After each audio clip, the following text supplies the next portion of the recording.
Yeah.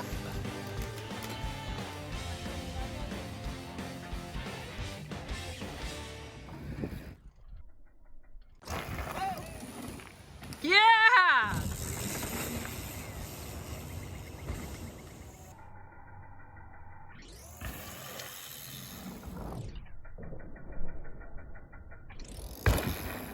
Hey everyone, welcome to our next episode of our Road to Recert video series. Again, my name is Jay Thomas. I am the owner and founder of Roots MTB. And today in our video series, we are talking about drops. As you can see, I've got a small drop built, set up right behind me. And we're also in my backyard. The reason we're in my backyard, well, two reasons. One, my backyard's kind of awesome. And two, something like a drop, a feature like you see behind me here, which is maybe 2 feet high, tends to be something that's very hard to find as an instructor. As I travel around the country to teach clinics and private lessons and whatnot, I find that this particular feature is something that doesn't exist in as many places as you'd think. There certainly isn't, a lot of times there isn't a drop zone that's sessionable.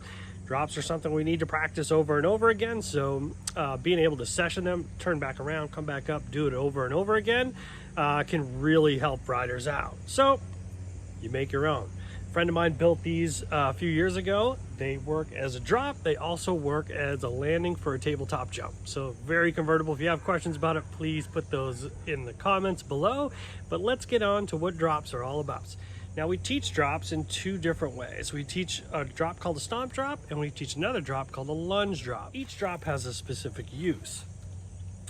The lunge drop is a great drop to use anytime you're going really fast, you're changing levels very fast, and you're looking to get to the ground as fast as possible. The stomp drop, much different. This is more a drop where you are trying to gain a little bit of height or a little bit of distance, so you're adding a little bit of a load into the bike in order to have the bike rebounding as you come up off the drop. The key to this one is to not have your tires leave the deck at the same time. Even though we're adding pressure and a quick stomp into the bike, we want the bike to still go off the deck with the front end a little bit high, and this gives you a little bit more freedom to get up in the air a little bit, because the bike's gonna, like I said, it's gonna be rebounding back up into you instead of falling off to change the level.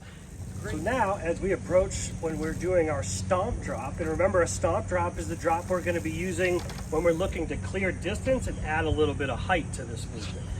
The difference starts as soon as you roll up onto the ramp.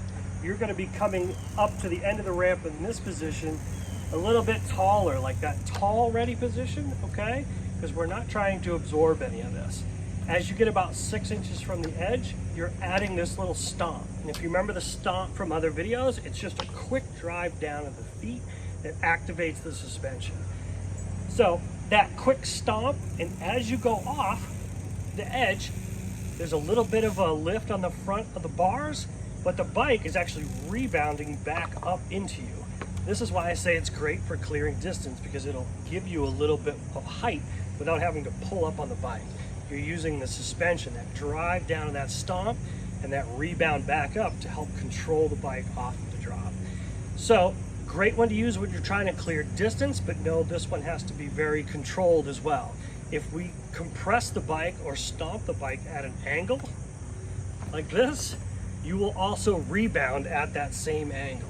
That's where we get into that dead sailor move, where we feel like our arms are straight out, and that can cause some problems for some riders. So make sure whenever you're driving down into the bike, that your pedals are level and your body is balanced, because the bike's just going to rebound back whatever you put into it.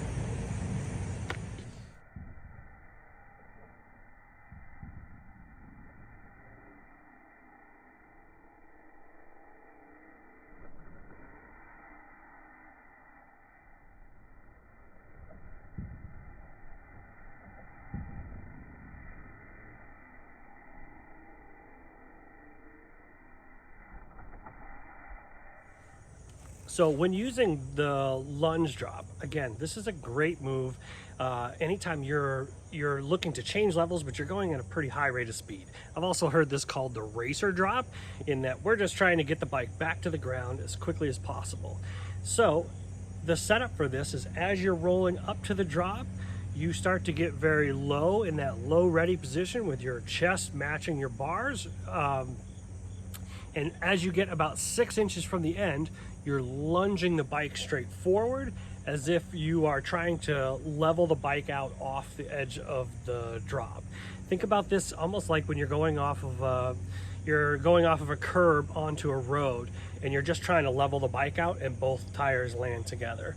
We've all had that sensation. A lunge drop is kind of the same thing. We're just trying to get the bike out and off the drop so we can land back with our tires level.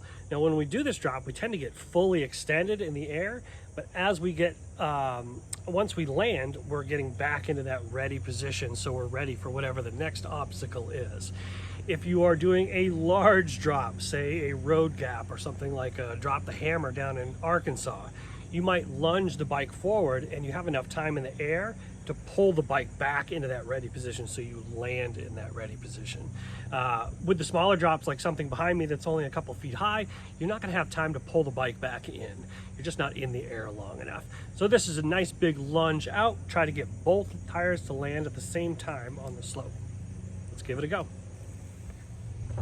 So as you're coming up on this lunge drop, as you get near the end of this drop or the deck, you want to be right down in that ready position.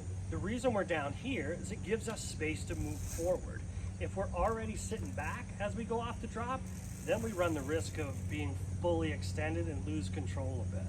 So staying forward, knowing that we're going to push the bike forward off the drop, gives you a little bit more balance. So as you get up to the edge, about 6 inches from the edge, you're just trying to lunge the bike forward straight off the end. And ideally, both tires land together. Okay?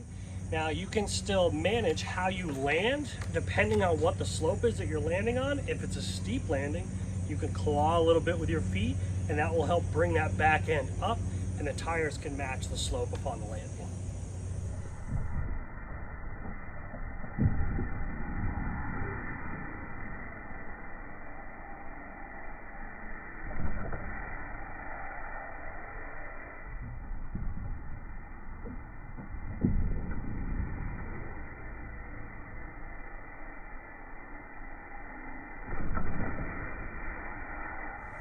So we've taught you both different styles of drops. However, we find that we generally use both at the same time. It really depends on the situation and the drop and how you like to take a drop.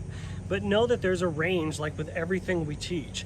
Sometimes a lunge drop is going to be a far more effective tool when you don't want to overshoot a landing. Sometimes a stomp drop is the only tool when there's something like a gap or an obstacle you need to clear before you hit the landing.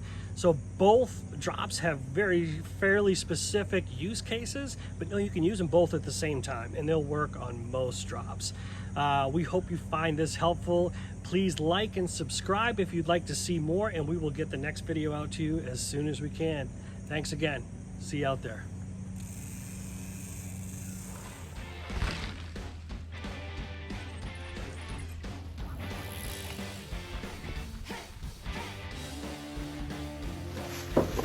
Yeah.